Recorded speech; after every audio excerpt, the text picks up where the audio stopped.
তীব্র দাবদাহে রাস্তার মাঝখানে দাঁড়িয়ে রোদ বৃষ্টিতে পথচলতি মানুষদের পথ দেখায় সিভিকরা।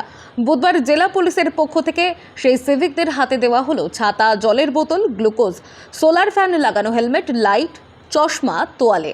নন্দকুমার দীঘা মোড়ে এই মহতী অনুষ্ঠানে উপস্থিত ছিল পূর্ব মেদিনীপুর জেলার SP Soumyadip Bhattacharya, additional SP Nikhil Agarwal, additional SP traffic Shyamal Kumar Mondal, SDPO Tamluk Afzan Abrar, SDP traffic Champak Ranjan Chowdhury, TPI Purba Medinipur Malay মণ্ডল, নন্দকুমার থানার ভারপ্রাপ্ত আধিকারিক অমিত দেব, নন্দকুমার থানার ট্রাফিক এসআই সুশান্ত প্রামাণিক প্রমুখ।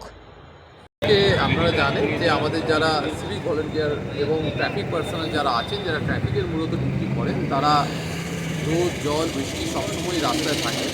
গরমকালে তাদের সুবিধার্থে একটি সামার কিট, যার মধ্যে গ্লুকোজ রয়েছে, ওআরএস রয়েছে, আমাদের সানগ্লাস রয়েছে, জলের বোতল রয়েছে, সে একটা কিট তুলে দেওয়া হলো।